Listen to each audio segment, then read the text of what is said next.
అందరికీ నమస్కారం. నేను మీ బీవీ. Welcome to our channel.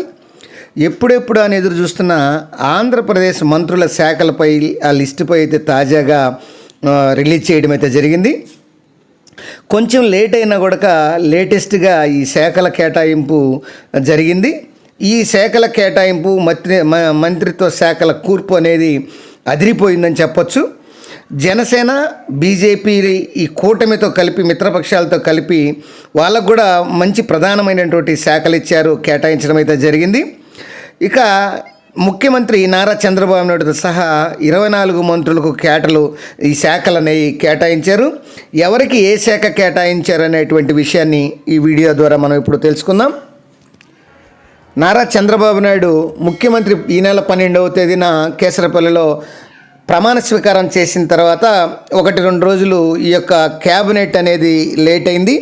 కానీ లేట్ అయినటువంటి క్యాబినెట్ మిత్రపక్షాలతో కలిపి మంచి కూర్పునే చేశాడు. ఇది అదిరిపోయిందని చెప్పొచ్చు. సీఎం చంద్రబాబు నాయుడుతో పాటు ఆయన కింద వచ్చేసి సాధారణ పరిపాలన శాఖ ఆయన కిందనే ఉంటుంది. అట్లనే శాంతి భద్రతల శాఖ కూడా చంద్రబాబు నాయుడు కింద ఉంటుంది. అలాగే ఇతర పోర్టుఫోలియోలు అంటే మంత్రులకు కేటాయించగా మిగిలినటువంటి శాఖలు, పోర్టుఫోలియోలన్నీ కూడా ఇవి చంద్రబాబు నాయుడు పరిధిలోకి వస్తాయి. అట్లనే పబ్లిక్ ఎంటర్ప్రైజెస్ ఇది కూడా నారా చంద్రబాబు నాయుడే పర్యవేక్షిస్తుంటారు. అంటే దాదాపు ముఖ్యమంత్రి పదవితో పాటు 4-5 శాఖలు ముఖ్యమంత్రి కిందనే ఉన్నాయి, నారా చంద్రబాబు నాయుడు కిందనే ఉన్నాయి. నెక్స్ట్ పవన్ కళ్యాణ్. ఈయన పవన్ కళ్యాణ్కు వచ్చేసి జనసేన అధినేత ఈ పంచాయతీరాజ్ శాఖ మరియు గ్రామీణాభివృద్ధి శాఖ, తాగునీటి సరఫరా శాఖ, పర్యావరణ శాఖ, అడవుల శాఖ, సైన్స్ అండ్ టెక్నాలజీ, ఈ దాదాపు 4-5 శాఖలు ఈ పవన్ కళ్యాణ్కు అప్పగించడం అయితే జరిగింది. ఈ 4-5 శాఖలకు ఈయన మినిస్టర్గా ఉంటారు. తర్వాత నారా లోకేష్కు మానవ వనరులు, IT, electronics and communications, real time governance, ఇవన్నీ కూడా నారా లోకేష్. అంటే నారా లోకేష్ కూడా మానవ వనరులు అంటే దాదాపు ఈ విద్యాశాఖ కూడా, ఉన్నత విద్య కూడా ఈయన పరిధిలోకి వస్తుంది. ఈ ఐటీ, ఈ ఎలక్ట్రానిక్స్ ఇవన్నీ కూడా ఈ యొక్క ఉన్నత విద్యకు అనుసంధానంగా ఉంటాయి కాబట్టి ఈయనకు ఇవి అప్పచెప్పారని చెప్పచ్చు. నెక్స్ట్ వంగలపూడి అనిత ఈ హోంశాఖ, విపత్తు నిర్వహణ శాఖలైతే ఈ అప్పగించడం అయితే జరిగింది. ఈ హోంశాఖ అనితకు అప్పగించడం పట్ల మంచి రెస్పాన్సే వచ్చిందని చెప్పొచ్చు. నెక్స్ట్ అచ్చెన్నాయుడు తెలుగుదేశం రాష్ట్ర అధ్యక్షుడు వ్యవసాయ శాఖను మరియు సహకార, మార్కెటింగ్, పశువర్ధక శాఖలను ఈ కింజరపు అచ్చెన్నాయుడుకు కేటాయించడం అయితే జరిగింది. ఇక నెక్స్ట్ కొల్లు రవీంద్ర. ఈ కొల్లు రవీంద్రకు వచ్చేసి గనులు, జియాలజీ, ఎక్సైజ్ శాఖ ఈ కొల్లు రవీంద్రకు అప్పగించడం అయితే జరిగింది. అంటే దాదాపు గనులు, ఎక్సైజ్ 2 శాఖలు ఈయన పరిధిలోకి ఉంటాయి. జియాలజీ అంటే గనులకు సంబంధించిందే కాబట్టి 2 శాఖలు ఈ కొల్లు రవీంద్రకు అప్పగించడం అయితే జరిగింది.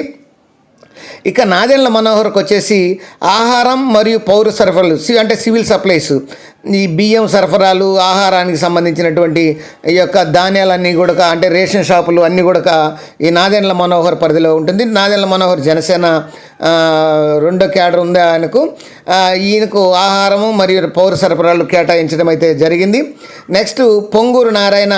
ఈయన గతంలో కూడా 2014లో కూడా ఎమ్మెల్సీగా ఉండి మున్సిపల్ శాఖనైతే చేశాడు. ప్రజెంట్ కూడా నారాయణకు మున్సిపల్ శాఖ మరియు పరిపాలన మరియు పట్టణాభివృద్ధి శాఖలను ఈయనకు కేటాయించడం అయితే జరిగింది. నెక్స్ట్ సత్యకుమార్ యాదవ్. ఈ సత్యకుమార్ యాదవ్కు ఆరోగ్యం, కుటుంబ సంక్షేమం, వైద్య విద్య అంటే ఈ సత్యకుమార్ అంటే ఈయన బీజేపీ ఎమ్మెల్యే, కేతిరెడ్డి మీద గెలిచినటువంటి, ధర్మవరం కేతిరెడ్డి మీద గెలిచినటువంటి ఈ సత్యకుమార్ యాదవ్కు ఈ ఆరోగ్యం, కుటుంబ సంక్షేమం, విద్య అయితే కేటాయించడం అయితే జరిగింది.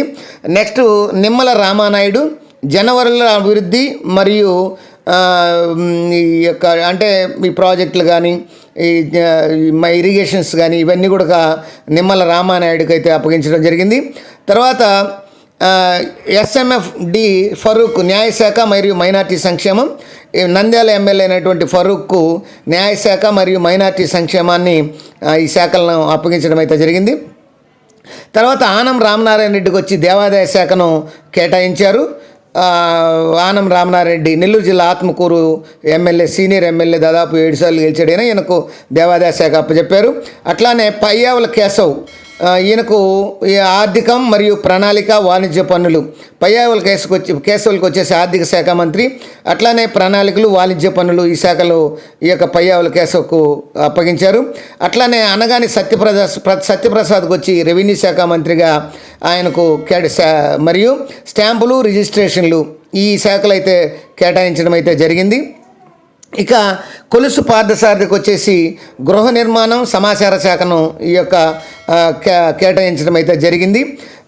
తర్వాత డోలా బాల వీరాంజనేయులు, ఒంగోలు కొండేపి ఎమ్మెల్యే డోల వీరాంజనేయుకు సాంఘిక సంక్షేమం, సచివాలయం, గ్రామ వాలంటీర్ల వ్యవహారాలు ఇవన్నీ కూడా డోల బాల వీరాంజనేయులకు ఈ శాఖలు అయితే కేటాయించడం అయితే జరిగింది. తర్వాత గొట్టిపాటి రవికుమార్కు, అంటే అద్దంకి ఒంగోలు పార్లమెంట్ పరిధిలోని అద్దంకి ఎమ్మెల్యే గొట్టిపాటి రవికుమార్కు విద్యుత్ శాఖను అయితే కేటాయించడం అయితే జరిగింది. అట్లనే నెక్స్ట్ జనసేన ఎమ్మెల్యే అయినటువంటి కందుల దుర్గేష్కు పర్యాటక, సాంస్కృతిక, సినిమాటోగ్రఫీ ఈ 3 కూడా ఈ యొక్క కందుల దుర్గేష్కు జనసేన ఎమ్మెల్యేకి కేటాయించడం అయితే జరిగింది. తర్వాత గుమ్మడి సంధ్యారానికి మహిళా శిశు సంక్షేమ శాఖ మరియు గిరిజన సంక్షేమం అప్పగించడం అయితే అప్పగించడం మంత్రిత్వ శాఖలను అప్పగించడం జరిగింది. నెక్స్ట్ బీసీ జనార్దన్ రెడ్డి, అంటే బనగానపల్లి ఎమ్మెల్యే, ఈయనకు రోడ్లు భవనాలు శాఖ మంత్రిగా ఈయన్ను కేటాయించడం, ఈ యొక్క ఈ బెర్తులు ఇవ్వడం అనేది జరిగింది. అట్లనే మౌలిక వస్తువులు, పెట్టుబడులు ఇవన్నీ కూడా ఈ బీసీ జనార్దన్ రెడ్డికి అప్పగించడం జరిగింది. ఇక కర్నూలు ఎమ్మెల్యే టీజీ భరత్కు వచ్చేసి పరిశ్రమలు, వాణిజ్యం, ఆహార శుద్ధి ఈ శాఖలను ఈ టీజీ భరత్కు అయితే కేటాయించడం అయితే జరిగింది.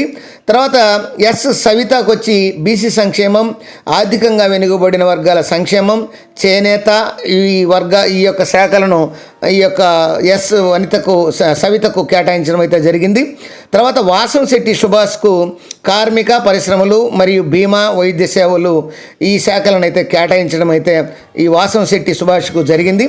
నెక్స్ట్ కొండపల్లి శ్రీనివాస్కి వచ్చి ఎంఎస్ఎంఈ ఈ వీటితో పాటు సెచ్చి మరియు ఎన్ఆర్ఐ వ్యవహారాలు వీటన్నిటిని కూడా ఈ కొండపల్లి శ్రీనివాసులకు ఈ శాఖలు అయితే అప్పగించడం అయితే జరిగింది. నెక్స్ట్ మండపల్లి రాంప్రసాద్ రెడ్డికి వచ్చేసి రవాణా, యువజన క్రీడలు ఈయనకు ఈ శాఖలను అయితే కేటాయించడం అయితే జరిగింది. అది టోటల్గా 24 మంది మంత్రులు మరియు సీఎం చంద్రబాబు నాయుడు యొక్క మంత్రి శాఖల గురించి రిలీజ్ చేయడం జరిగింది. వాటి గురించి ఈ వీడియోలో మీకు వివరించాను.